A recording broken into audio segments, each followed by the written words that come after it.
teman-teman, Assalamualaikum warahmatullahi wabarakatuh. Salam jumpa di podcast Dialog Dewan.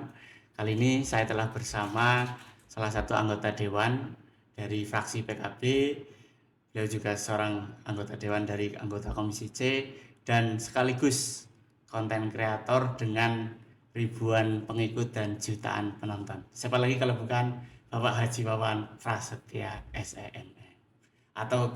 Atau mungkin lebih akrab lagi disapa Pak Dewan, gitu ya Pak? Ya, Pak Dewawan. Pak Dewan, oke. Mungkin tidak perlu berlama-lama lagi ya, karena ini sudah menjadi kali kedua beliau di podcast Dialog Dewan. Kita masuk ke pertanyaan pertama saja terkait tentang apa yang menjadi fokus dari beliau ini. Jadi beliau selain sebagai seorang konten kreator yang sangat aktif dalam kegiatan persungaian, pertanian. Nah, itu kan beliau juga seorang anggota Dewan yang juga fokus selama 11 tahun di dunia pertanian. Nah, selama 11 tahun itu kan waktu yang tidak sebentar gitu nih Pak D. Nah, kira-kira temuan-temuan apa saja yang Pak D temukan selama 11 tahun berfokus di dunia pertanian? Sebenarnya temuan yang terakhir itu ya waktu rapat membahas perda tentang perlindungan terhadap petani. Saya itu mengusulkan bahwa petani itu dapat gaji. Karena saya melakukan sendiri sebagai seorang petani. Mengapa saya menanam bisa hasilnya bagus? Karena yang merumat dapat gaji. Sehingga mereka tetap rajin ke sawah. Karena selama ini petani kan berjuang sendiri walaupun pupuk dapat subsidi, dapat bantuan alat-alat. Tetapi kan biaya tenaga kerja belum dapat bantuan. Walaupun tidak harus banyak ya, tetapi siapa yang mau megang pacul itu kita catat dan kita berikan. Tidak harus banyak, tapi ada sebuah penghormatan terhadap petani. Jadi istilahnya dari temuan itu ditemukan bahwa subsidi pupuk dan alat-alat pertanian itu ya masih kurang bisa untuk meningkatkan kesejahteraan petani atau kewibawaan petani gitu nih Pak. Ya, karena memang subsidi pupuk ya, alat-alat dibantu ya, tapi untuk petani sendiri bagaimana mereka itu bisa merasa punya penghasilan walaupun sedikit, tetapi begitu mereka dapat perhatian dari pemerintah, petani itu akan berbeda. Tidak harus banyak kok. Mereka yang mau ke sawah tercatat punya pacul, dia dapat bantuan. Tidak harus banyak. Jadi salah satu yang diperjuangkan awalnya bagaimana biar petani itu bisa dapat gaji gitu Pak. Ya, dapat gaji dan dicatat di kabupaten mereka adalah petani. Karena setelah saya rasakan selama 11 tahun saya menggeluti dunia pertanian menurut saya dengan sungguh-sungguh itu ya tidak mudah untuk menjadi petani. Karena para pemikir maupun penentu kebijakan itu mereka belum tentu mereka bertani. Nah, saya bertani betul-betul ya punya garapan sehingga tahu walaupun sudah dibantu pupuk, dibantu alat-alat lewat kelompok, tetapi mereka masih kurang bisa akses gitu. Nah, terus kira-kira dari teman itu mungkin selain dari Pak D yang mencoba menyuarakan bagaimana biar dapat gaji, apa ada langkah-langkah lain baik sebagai seorang personal ataupun anggota dewan gitu Pak D untuk petani gitu. Ya, selama ini saya walaupun belum bisa diakomodir tetap saya suarakan terus bagaimana petani tetap bisa mendapat ya upah dari pemerintah. Karena tergantung kemauan. Kalau pemerintah mau juga tetap bisa memberi penghargaan kepada petani. Karena umpama kayak sekarang oke lah harga cabai tinggi, tapi kan juga penyakitnya banyak sekali dan penyakitnya itu belum tentu bisa diobati kayak patek seperti itu. Bisa aja mungkin dikurangi gitu ya, bukan diobati atau bagaimana? Ya nek dikurangi bisa, tetapi kan tetap kalau mau jujur di berita yang kemarin petani zaman dulu itu bisa beli emas. Sekarang apa bisa? Karena apa? Di samping lahannya semakin sempit, mungkin kalau bapak saya masih punya sawah luas, tetapi bukan di masa saya sudah sawahnya dibagi 4 dan saya kayaknya yang berat untuk beli sawah seluas bapak saya. Jadi di samping luasnya juga semakin terbatas, penyakitnya itu semakin banyak. Berarti benar-benar sulit gitu nih Pak kalau jadi petani yang bisa sukses atau berhasil gitu. Ya coba aja dilihat di lapangan petani yang punya tabungan 100 juta itu ada berapa orang. Yang mereka punya tabungan 100 juta dan mereka bertahan tidak diambil. Atau kalau bahasanya influencer di saham itu loh. Oke. Kalau belum punya uang 1 miliar itu belum dianggap. Apa sekarang pertanyaan apa? Petani bisa sampai punya uang berapa dia mengendap. Dan adapun misalkan petani yang punya rekening sebanyak itu ya ada kemungkinan nggak murni petani gitu Pak.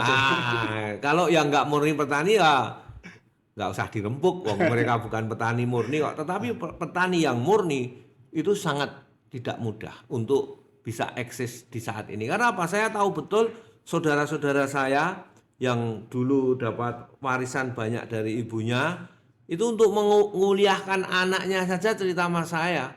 Wan, wah, jan apa tenan nguliah ke anak ini. Aku tetap golek utangan nek ngandalke panen ra cukup. Itu sawahnya 1 hektar lebih loh. Belum garap punya saudara-saudaranya. 1 hektar masih kurang untuk biaya kuliah dan Iya. lainnya itu. Oh iya, bilang sama saya seperti itu. Karena memang hasilnya masih kurang. Karena harga gabah sekarang dengan harga gabah dulu itu kan berbeda. Dulu harganya tinggi, sekarang kan tidak. Dan istilahnya kayak dengan sistem pasar bebas itu yang semakin benar-benar membuat petani yo agak tidak memiliki pijakan yang pasti gitu nih Pak De. Ya boleh dicek di lapangan, nanti saya dikira gawe-gawe. Coba dilihat petani yang sukses itu kan jarang. Petani yang lahannya sampai 1 hektar, mereka menyewa pun juga tidak mudah. Karena menyewa pun nanti hasil jualnya belum tentu bisa menutup biaya produksi dan menutup kebutuhan sehari-hari gitu ya. Ya, tidak ada jaminan harga pasarnya. Kecuali kalau nanam padi ya sekarang ditentukan harga jualnya. Oh, padi sekarang sudah ada Ya kan dibeli 6.500 per kilo. Gabah, harga gabah. Dan gaji untuk petani itu salah satu terobosan yang kiranya bisa mengurangi apa yang menjadi kendala bagi petani itu. Ya, biar petani senang ataupun merasa punya penghasilan, karena kalau dipasrahkan betul mereka tidak ada sebuah jaminan. Ya, saya merasakan sendiri sebagai petani tidak hal ringan. Kalau mereka bilang ringan, ya coba aja mereka suruh ke sawah, suruh nanam, terus dihitung sendiri. Nah, karena pengambil kebijakan itu mereka jarang tahu lapangan. Kayak saya nanam pisang sekarang ya. Begitu kena penyakit bakteri itu yang sudah besar langsung mati, itu untuk ngeduk aja ya bisa lama waktunya, tidak mudah untuk mengganti pohon yang baru.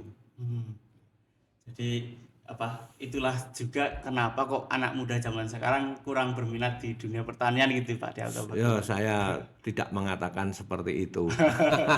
Tapi yang jelas untuk menjadi petani itu harus dapat support. Selama ini kan mungkin yang diusulkan di kabupaten itu mau dibebaskan pajak. Saya pikir itu ya bagus saja, tapi itu sudah sejak lama saya dengar, mungkin 20 tahun yang lalu sampai sekarang belum terrealisasi. Tapi yang penting bagaimana petani itu tercatat, betul-betul dicatat di pemerintahan dan dapat imbalan walaupun tidak banyak. Tidak harus semua dulu, bisa gentenan, gantian atau bagaimana, sehingga mereka itu tercatat sebagai petani di Kabupaten Sleman dan mau ke sawah. Dan dengan adanya pencatatan mungkin juga ada imbalan juga, itu juga bisa meningkatkan motivasi dari para petani untuk bisa lebih baik lagi gitu. Oh ya pasti, itu merasa seperti mendapat penghargaan kok. Nanti suatu saat atau bagaimana dinilai lagi mana yang lebih bagus bisa ditingkatkan lagi. Karena sebetulnya kan mereka itu betul-betul orang yang mau mengerjakan pekerjaan di sawah itu tidak ringan. Kalau tidak percaya ya coba suruh ke sawah sendiri. Bagaimana panas, bagaimana banyak kadang gatel, saya merasakan sendiri. Mungkin mereka yang tidak setuju menurut pendapat saya loh, ini bukan menurut pendapat siapa, karena mereka tidak terjun ke sawah. Kalau mereka terjun ke sawah, mereka akan merasakan betapa beratnya menjadi petani.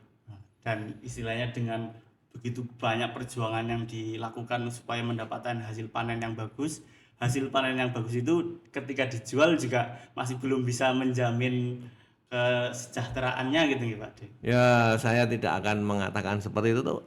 Mas Uus lihat sendiri di lapangan bagaimana kehidupan petani yang murni petani yang setiap hari ke sawah, itu hasilnya seberapa. Dan dengan terobosan supaya petani diberi gaji atau imbalan itu adalah langkah yang paling tepat menurut Pak D. Ya, karena saya sudah praktek bahwa sawah saya ada petaninya, ada yang garap, mereka dapat gaji dari saya walaupun mengerjakan yang lainnya. Akhirnya tanaman saya terawat dengan baik karena mereka yang garap digaji. Kalau enggak ya kadang-kadang wegah.